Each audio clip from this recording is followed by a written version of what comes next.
Caleb and Niles are two new dads. They've spent a lot of time in the great outdoors, but now they're learning how to be rad inside too. And that's what led them here, a quest to join honorary ranks of the Rad Dads. They've accomplished much, but it's not a title taken, it's a title earned. The Rad Dad, the highest rank of them all. You know those guys who climb mountains in jeans with no shirts on, good leg hair and an old backpack, but could also have a princess tea party with their daughter? Yeah, you know them. You want to be them, but you're afraid to look at them. You're worried a wrong glance gets your fin boxes punched and your new deck snapped. But in reality, a real Rad Dad isn't mean at all. Anyways, we're getting off topic here. Chapter 1. The Rad Dad can still send, or thinks he can. Yo, what's up, dude? Dude, do you remember Joel? Freaking love Joel. Apparently he just reached the official Rad Dad level. Dude, no way. Yeah, dude, apparently he sends so hard, like runs 100-mile races, crushes backcountry with the kid. Gosh, he's so rad. Yeah, it was more like 105 miles. Cracked ribs a couple weeks before. Don't matter. Dad's got to figure that out. The number one rule of becoming a Rad Dad is never losing that internal stoke. You have to stay young at heart, and if you can't keep up with your kids, you're toast. Joel, so what are some of those things that we can do as dads to still send it? Number 1, stretching. If you're not limber, it's gonna hinder. You're rolling up to that 10-foot lip. The last thing you want to be doing is thinking about your groin muscle that you pulled last Saturday. Number 2, balance. Skateboarding, mountain biking, surfing, skiing, riding a dirt bike. You gotta let those wobbly knees know who's in charge. That's good. Right, balance. Do a kickflip. And number 3, flow. We're talking about hair, and this is crucial. It's not just hair. It's a symbol of freedom. The knees, Niles, the knees. Love to see a dad who's still got it. Chapter 2. The Rad Dad always has a fix. Duct tape WD-40, some random toolkit that's just laying around, a whole home backup power solution with EcoFlow Delta Pro. This thing could power a whole darn house if you needed it to. I'm serious. Keep your family warm and your fridge cold. Yeah, living on the lake, you always gotta be prepared. You never know what's coming in. Russell's fixing hands have touched just about every part of this house. I had to pick up poop. I've been working all week, so I haven't had a chance. Well, we might lose the tops of those trees up there, though, that's for sure. This is a big win. I think we could have some issues. Hey, I built this one. This little shed's still standing. Built my wife one, too. Good work, Russell. So here's the big one. If you really want to have a fix, what are you gonna do when the storm of the century rolls in and you need power? Disaster prep is key. Like, what if a tree falls on the power line? Actually, I had one. It fell from that tree right there, crushed my house right there, and bam, the power went out. What are you gonna do, Niles? What are you gonna do, Caleb? You gotta be prepared.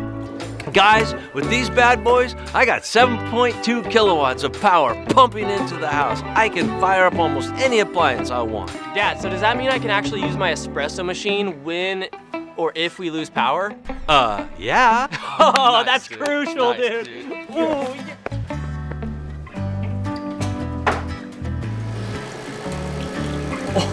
Yes! Honey, we still have coffee. It's nice to see these boys, these men, these dads on their way.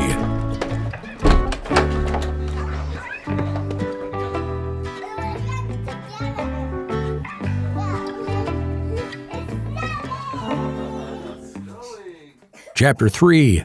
The Rad Dad teaches their kids rad stuff. There comes a time in every Rad Dad's life where he has to make a sacrifice. The days of shredding pow in the mountains, chasing waves in Mexico, and running through the French Alps with your boys are over. Well, kind of. Let me explain. You guys are gonna have to be home a little more often. Yeah, we're literally having twins. You see, you have your hobbies. These keep you young, fresh. They let the mullet shine in all its glory. On the other side, you have your children. They need stuff. They cry. They're uncoordinated. In the middle, you have the ultimate prize for any Rad Dad. A full tank of stoked-out groms who share your same DNA to go send it with. But if those kids don't come back safe, y'all are in the red. Seriously. Oh, that's the other thing. Time is relational money. And if you want that hobby time, you gotta pay to play. That's doing the dishes, making dinner, cleaning up dinner, doing the night-night bedtime routine and tucking your kids in. You might need to run, skate, surf when it's less than ideal. But that's just it. It's less about scoring the perfect day and more about still getting a You day. need to incorporate the children into the hobbies so that when you're gone, they're with you. Why do you have 15 hobbies? Yeah, what? Surf, run. You're 30. What else? Oh, now I need to work out more. My ridges aren't big enough. Apparently my calves don't work. No one said it'd be easy. In fact, it might be a decade of BS you have to deal with. But if you walk the delicate tightrope of passing on your hobbies to your children, you end up with shred buddies. And Rad Dads love shred buddies. Guys, the trick is to never let it get to the point where they ask to leave. They're cold, they're tired, they're scared. You gotta get them to leave before the meltdown starts. Yeah, I can do that. Bring the kids home before the meltdown, so they're good. And then the meltdown happens with the girls. And then they take care of it. Yeah. Yeah. So dial. So good. Thanks, guys. You eat all our sugar? We're very stinky now, huh?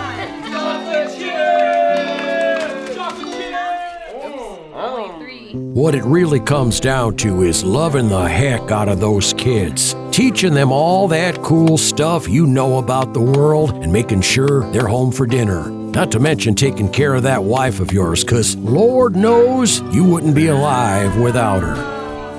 Caleb, Niles, I think you guys are pretty dang rad.